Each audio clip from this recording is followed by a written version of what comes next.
Parang weekend feels pa rin. Oo nga eh. Ang kasama natin from TV Patrol Weekend. Baka malito sila. Lunes po ngayon. Pero linawin natin yung report. Si Justice Reporter nandito, di ba? Kinansela ang pasaporte inutos ng korte. Sino nagkansela? The korte o ang korte nag-uutos na ngayon na cancel yung passport? DFA. Oo. Kailangan lagi may court order na ibibigay sa DFA para makancel ang passport. So ano nga? So kinancel na ba ng DFA o may court order pa lang to cancel? Kinansela ang sabi ni prosecutor. Kinakansela na. Oo. As of this moment, sabi ng DFA, titingnan pa nila. So pag ganyan, dire-diretso na, no? Pwedeng mapabalik na sa bansa. Ay, hindi naman. Hindi naman ganun ka-automatic siguro. Ibig sabihin, dadaan pa rin sa proseso kasi parang undocumented alien na siya lalabas. Yes, Pagka wala kang passport sa isang bansa, undocumented alien ka. At kailangan kang umuwi. Illegal ka na doon. Hindi, pero may komplikasyon nga dahil itong si Roque is applying for asylum.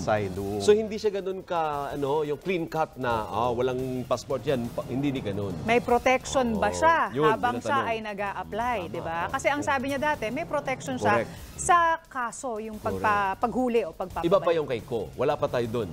Hindi pa kanselado yung kay... Ang sabi sa amin ng DFA ay wala pa silang natatanggap na court order for that. Hintayin pa natin yung mga yan. Nagpapanik na sila. At yan po ang mga balitang binantayan namin para sa inyo. Tuloy-tuloy ang pagpapatrol sa Kapamilya Channel, Kapamilya Online Live at A to Z.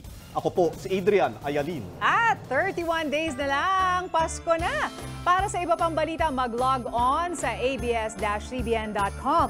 Maaari nyo ring iscan ang QR code sa inyong mga screen para mapanood sa aming YouTube channel ang mga latest news o balikan ang mga balitang hindi nyo nabasa o napakinggan.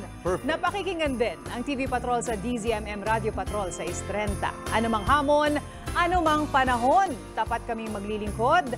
Ako po si Zen Hernandez. At sama-sama pa rin tayo gabi-gabi sa All TV.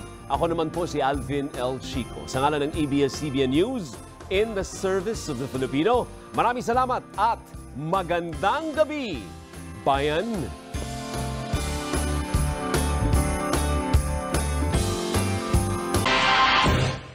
At yan ang mga balita ngayong Lunes, 31 araw na lang, Pasko na. Ako po si Mel Tiangco. Ako naman po si Vicky Morales para sa mas malaking misyon. Para sa mas malawak na paglilingkod sa bayan, ako po si Emil Sumangil. Mula sa GMA Integrated News, ang News Authority ng Pilipino.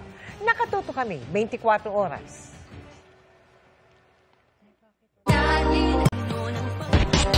Salamat po sa inyong pagsaksi. Ako po si Pia Arcangel para sa mas malaking misyon at sa mas malawak na paglilingkod sa bayan. Mula po sa GMA Integrated News, ang News Authority ng Filipino. Hanggang bukas, sama-sama po tayong magiging saksi!